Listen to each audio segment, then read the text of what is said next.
اللهم صل على محمد وآل محمد اللهم صل على محمد وآل محمد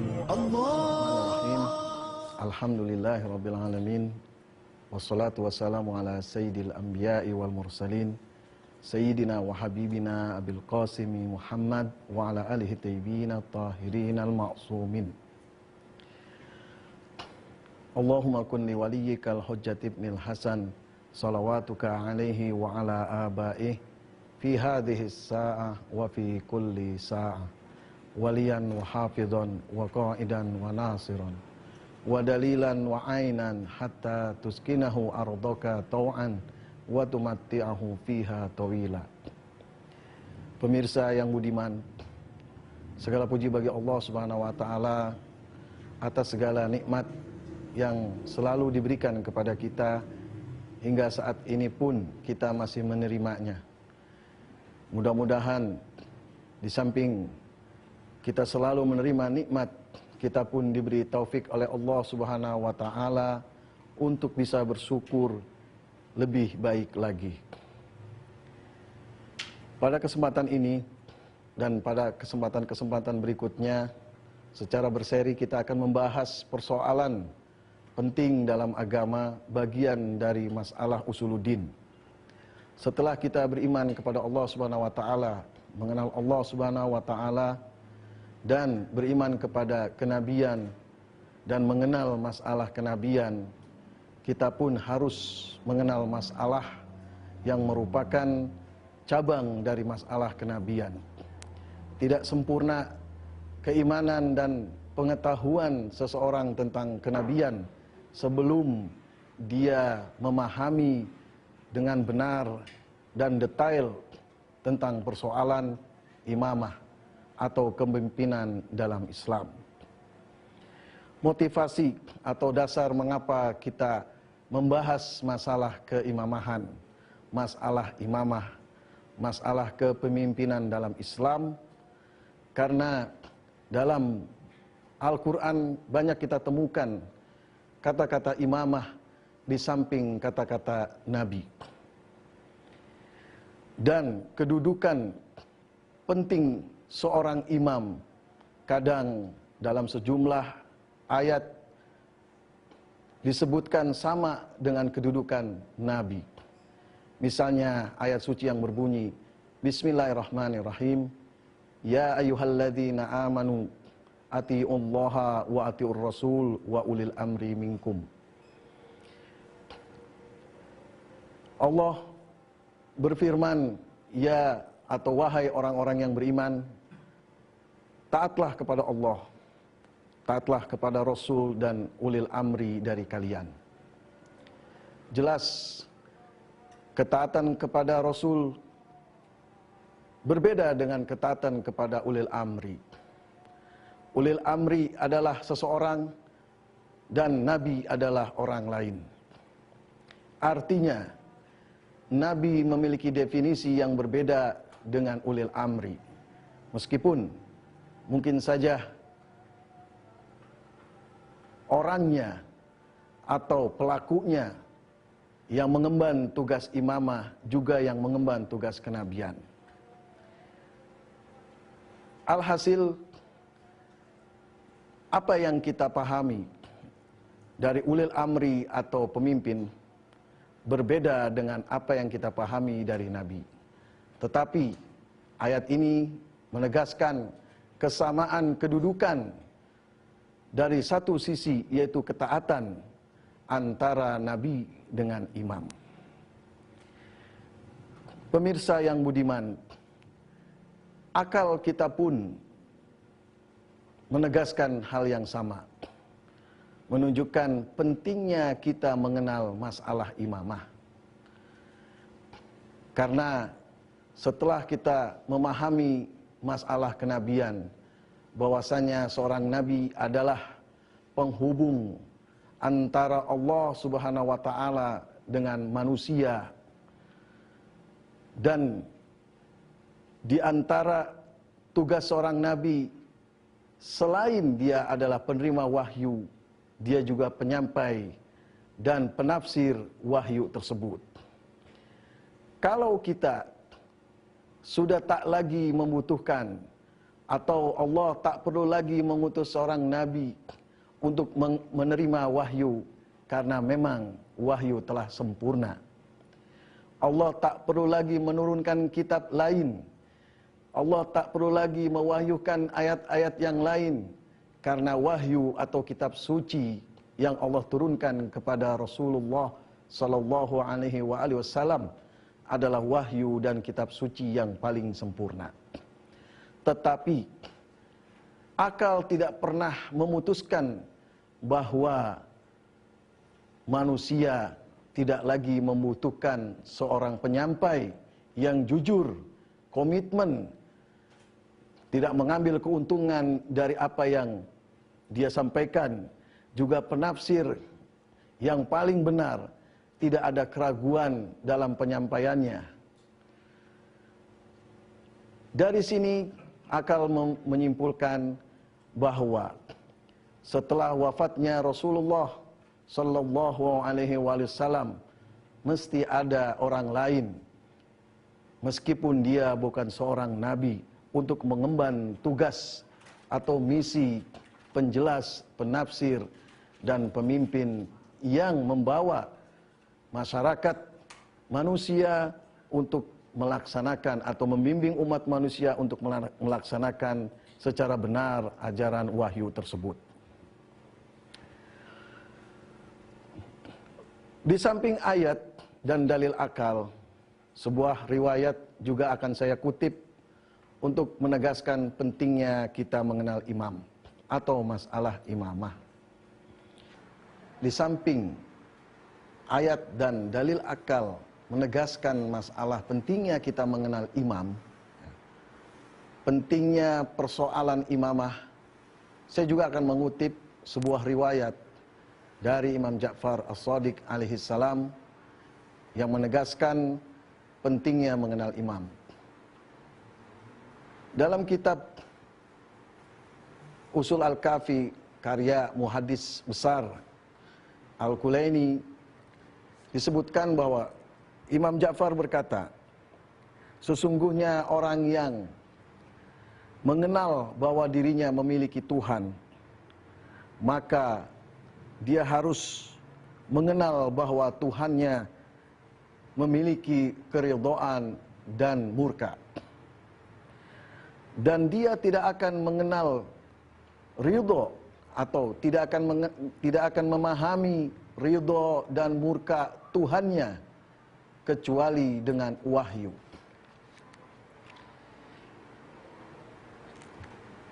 Manusia adalah yang Allah sebut sebagai makhluk yang Allah ciptakan dengan penciptaan yang paling sempurna. Sebagaimana ditegaskan dalam sebuah ayat, Bismillahirrahmanirrahim, laqad khalaqnal insana fi ahsani taqwim. Sesungguhnya kami ciptakan manusia ya dengan penciptaan yang paling sempurna. Jelas bukan sejak awal penciptaannya manusia telah sempurna, tetapi bentuk wujud manusia mampu berproses atau memiliki potensi yang besar untuk mendapatkan atau memperoleh atau mencapai kesempurnaan yang paling tinggi, bahkan lebih tinggi dari kesempurnaan yang didapat oleh malaikat. Dan manusia mencapai kesempurnaan itu harus dengan ikhtiarnya, dengan melaksanakan apa yang diridhoi oleh Allah Subhanahu wa taala dan menjauhi apa yang dilarang oleh Allah Subhanahu wa taala. Singkat kata, bahwa manusia kalau ingin mencapai kesempurnaannya, dia harus melalui ibadah kepada Allah Subhanahu wa taala. Karena ibadah adalah cerminan dari melaksanakan apa yang diridhoi oleh Allah Subhanahu wa taala dan menjauhi murka Allah Subhanahu wa taala. Dan untuk memahami apa yang diridhoi dan apa yang dimurkai oleh Allah Subhanahu wa taala, tidak ada jalan bagi manusia meskipun dia memiliki akal, meskipun dia memiliki indera, keduanya tidaklah cukup baginya, karena manusia tidak bisa dengan akal dan inderanya berbicara dengan Allah Subhanahu wa taala atau malaikat. Dengan kata lain, dengan akal dan inderanya, manusia tidak bisa berkomunikasi dengan realitas yang lebih tinggi darinya, sementara dia masih belum apa-apa. Sebagaimana riwayat yang tadi saya bacakan, bahwa tidak ada jalan manusia untuk memahami ridho dan apa yang dimurkai oleh Allah melainkan dengan wahyu. Orang yang hidup sezaman dengan wahyu, maka dia bisa memahami apa yang dimurkai oleh Allah dan apa yang diridhoi oleh Allah Subhanahu wa taala. Atau orang yang hidup sezaman dengan Rasulullah, mereka bernasib baik karena menerima penyampaian dari Rasulullah sallallahu alaihi wasallam tentang apa yang dimurkai oleh Allah dan apa yang diridhoi oleh Allah, sehingga mereka berpeluang untuk bisa beribadah dengan baik dan mencapai kesempurnaannya.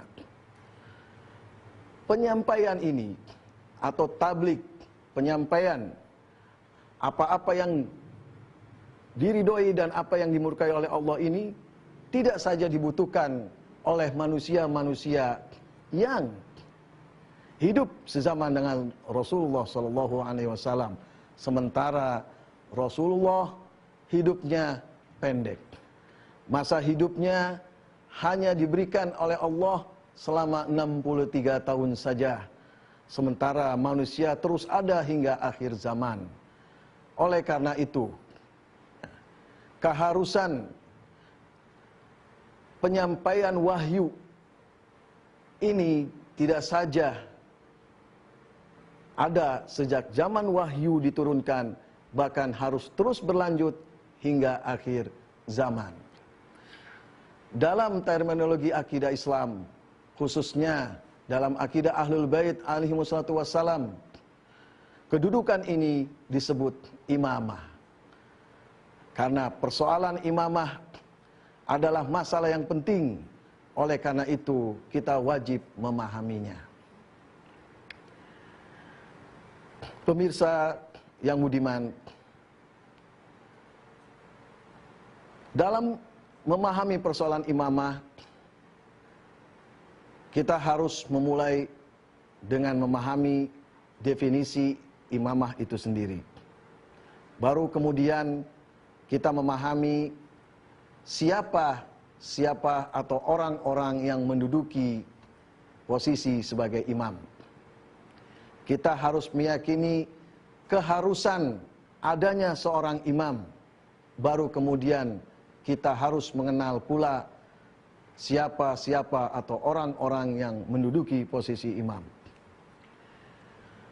Semua ini kalau kita pahami, maka akan membentuk pemahaman yang sempurna tentang imamah. Jangan sampai kita hanya memahami sebagian saja, sementara salah dalam memahami persoalan yang lain, sehingga kita tidak memahami persoalan imamah dengan baik. Karena akan berakibat fatal, di mana dalam ayat di awal yang telah saya bacakan, kita bisa pahami bahwa kedudukan atau ketaatan seorang manusia kepada imam itu sama dengan ketaatan kepada nabi, walaupun imam bukan nabi. Karena pentingnya atau sama pentingnya ketaatan kepada imam dan nabi, oleh karena itu imam memiliki definisi yang kurang lebih sama dengan definisi nabi, hanya saja dia tidak menerima wahyu. Sebagaimana Rasulullah pernah bersabda kepada Imam Ali bahwa Ali adalah Harun di sisi Musa, tetapi bagaikan Harun di sisi Musa, tetapi tidak ada nabi setelahku. Artinya, kualitas atau definisi kedudukan imamah separuh dari definisi kenabian. Hakikat dari imamah adalah tabligh, penafsir, dan penjaga Al-Quran. Dan itu pun ada dalam definisi Nabi. Perbedaan keduanya, kalau dalam imamah penerima wahyu tidak ada. Sementara dalam definisi kenabian, penerima wahyu merupakan bagian terpenting selain penyampai dan penafsir Al-Quran. Ulama atau para ulama baik dari kalangan Ahlus Sunnah maupun dari kalangan Syiah memahami hal ini. Artinya dalam definisi imamah mereka sepakat bahwasanya imamah adalah riasah ammah fi umurid dunya wa din li syakhsin minal ashkhas. Imamah adalah kepemimpinan umum dalam urusan agama dan dunia yang diberikan atau dimiliki oleh seseorang pada zaman tertentu. Untuk memahami definisi ini, kita harus memahami satu persatu kata kunci yang membentuk definisi ini. Pertama adalah bahwa imamah adalah riasah ammah, yaitu kata yang menunjukkan bahwa imamah tidak seperti pemimpin satu kelompok atau pemimpin satu kaum. Otoritas pemimpin satu kelompok hanya terbatas pada kelompok itu saja. Sementara imamah atau seorang imam memiliki otoritas yang lebih luas dari itu. Bahkan seorang imam memiliki otoritas seluas langit dan bumi. Dan otoritas ini berlaku hanya pada urusan dunia dan agama. Tidak saja pada agama sebagaimana para ulama yang hanya memiliki tugas mengajarkan hukum-hukum fikih saja. Juga tidak sebatas pemimpin dunia seperti presiden dan raja-raja. Seorang imam juga harus mengurusi urusan-urusan dunia dan urusan-urusan agama masyarakat, sehingga agama masyarakat benar tetapi tidak merusak dunia mereka, tidak menyengsarakan dunia mereka, dan juga membimbing manusia agar bahagia di dunia tapi juga bahagia di akhirat karena tidak merusak agama mereka. Dan imam harus satu orang dalam setiap kurun waktu atau selama dia hidup. Dari definisi ini, para ulama berbeda pendapat. Atau kesimpulan para ulama dari definisi ini berbeda pendapat. Dari kalangan Ahlus Sunnah menyimpulkan bahwa riasah ammah fi umurid din wa dunya li syakhsin minal ashkhas adalah urusan umat manusia. Sedangkan dari kalangan ulama Syiah menyimpulkan bahwa imamah dengan definisi ini hanya pantas menjadi urusan Allah Subhanahu wa taala. Atau dalam istilah usuluddin atau teologi Islam juga populer dengan bahwa imamah adalah urusan nas menurut ulama Syiah dan menurut ulama ahlu sunnah, imamah adalah urusan syuro atau musyawarah masyarakat.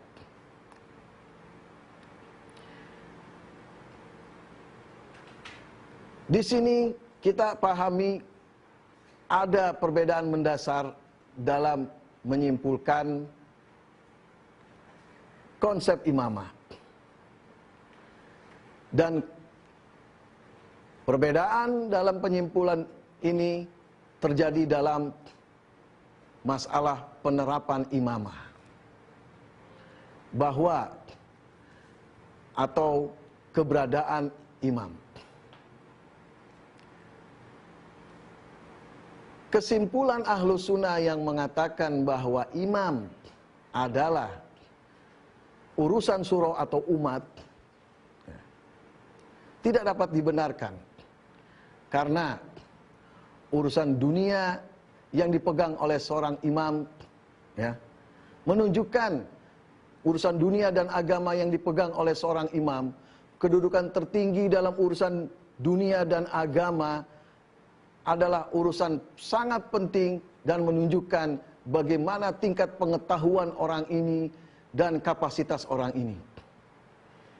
Pengetahuan yang tinggi yang dimiliki oleh seorang imam dan kapasitas yang lain yang dimilikinya bukanlah urusan umat. Artinya umat manusia tidak bisa memahami masalah ini. Siapa yang memiliki pengetahuan tinggi tentang agama dan urusan dunia manusia, juga tentang agama. Oleh karena itu, yang benar adalah pendapat Syiah, di mana mengatakan bahwa imamah adalah urusan Allah Subhanahu wa taala, atau dengan kata lain, imamah adalah urusan nas, bukan urusan suro sebagaimana yang dipahami oleh ulama ahlu sunnah.